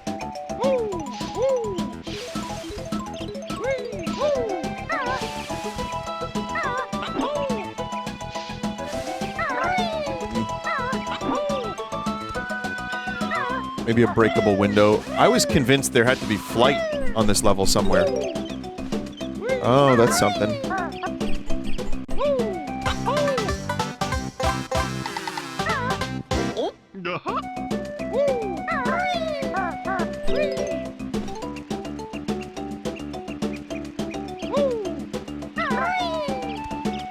I'm just gonna do a couple minutes of the GoldenEye level for anyone who hasn't seen this already.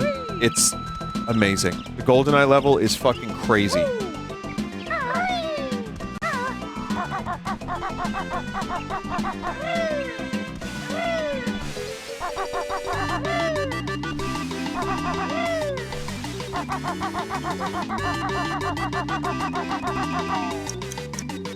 Has he made it past the 500 note door yet?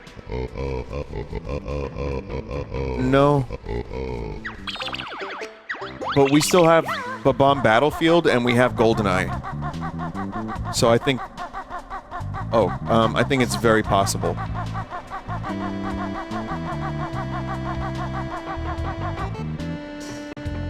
Also, when it comes to Chrono Cross's story, I feel like you kind of need an encyclopedia to understand it, and I had to replay the game a couple times and literally read about it.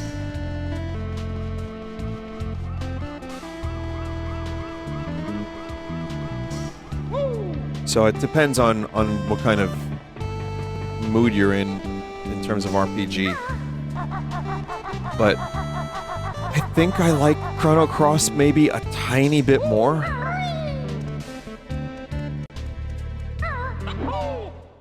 Just like a little bit, maybe like 0.1.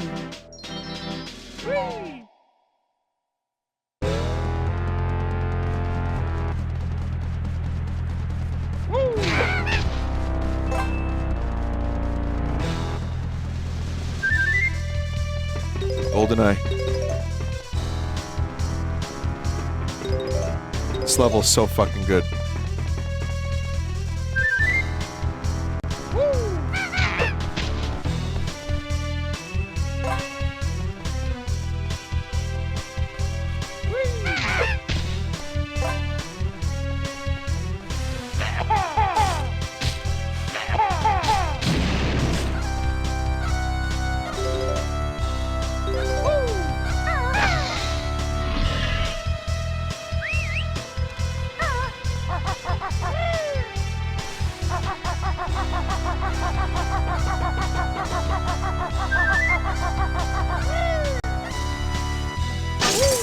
You son of a bitch. Chat, can you Talon Trot directly onto the flight pad and have it and fly from it, or no?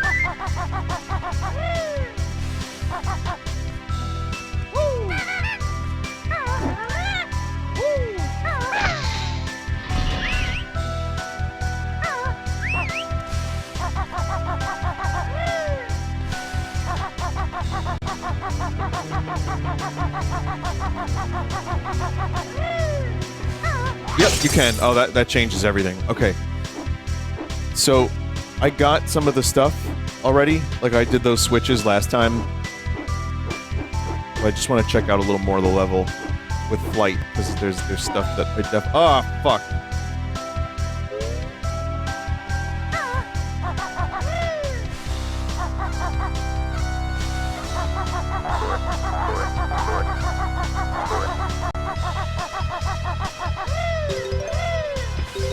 Probably gonna have to come back to this level, so I won't spend too much time on it right now, but while I'm here, I'm gonna go to where I died last time.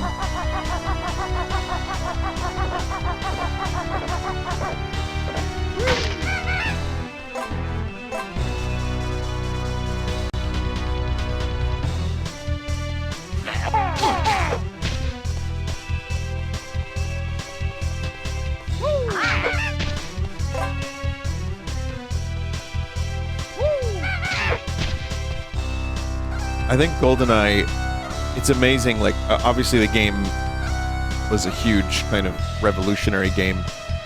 Way less playable today than Half-Life, in my opinion. Half-Life you can still go back to very, very easily.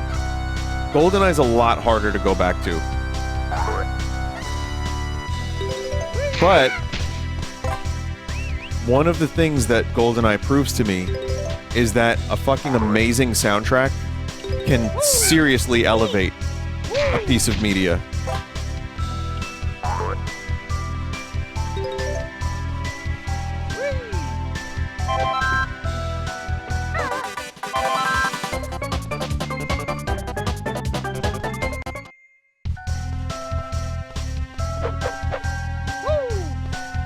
Well, rest in peace, Bond.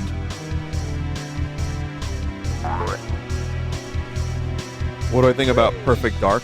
I love Perfect Dark.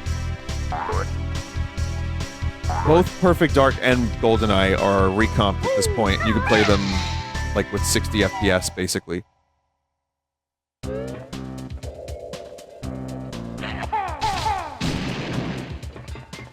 You know, mouse and keyboard. But also GoldenEye was designed around those original first-person shooter controls. So it's a lot easier when you play it with a mouse and keyboard.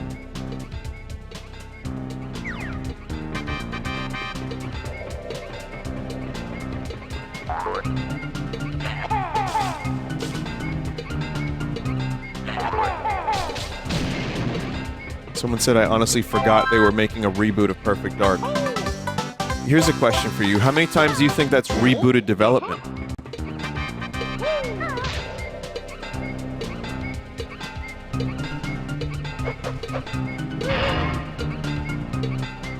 Oh, it's yellow.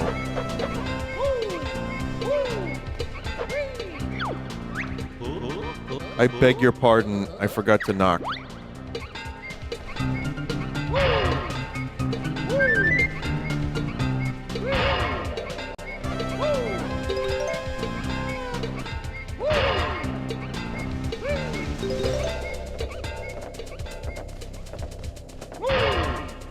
Listen, when it comes to the Perfect Dark reboot, I am so much more down for that than that Turok abomination.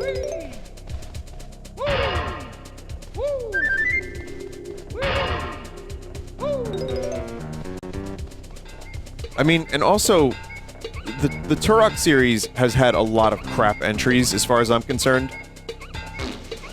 So it only has to be better than them. It can't be that hard, right? And Perfect Dark has one amazing game and one very mediocre game.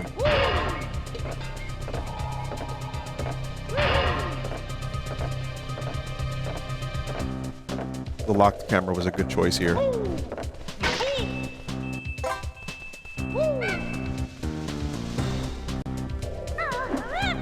You ever see the leaked Time Splitters reboot gameplay? I feel like I did it. Wasn't it, like, shit looking?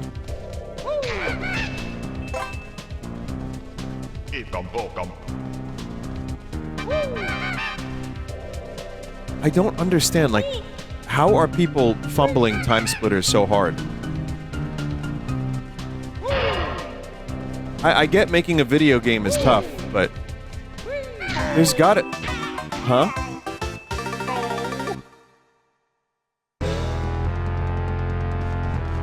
What?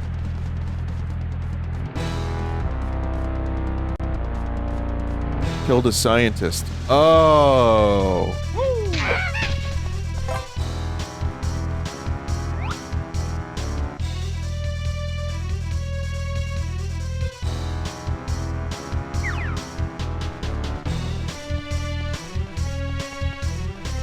All right. Well, the good news is now we can take a break and play Oblivion. And when I get back from PAX next week, I'll probably play a little more of this. This is... Even though it's just kind of me collecting shit and talking about movies, I'm really having a great time with this. There's something about collectathons that just lead me to having... It's a good podcast type game. It's a good game to listen to music. Or if the game has good music, that's even better. But for me, it's a good game to stream because I can just talk about random shit and still have a good time playing the game.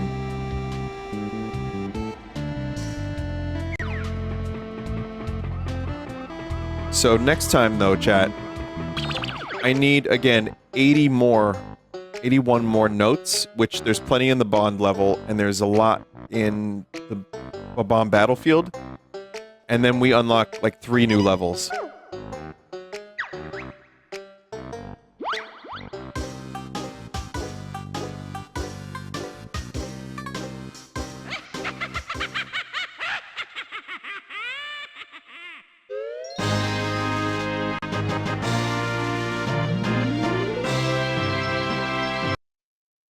Perko's best game yet. All right, chat. Take a quick break with me if you want or not. I'm just going to play some REM because clearly I don't listen to any other bands. Be back in a couple minutes with Oblivion.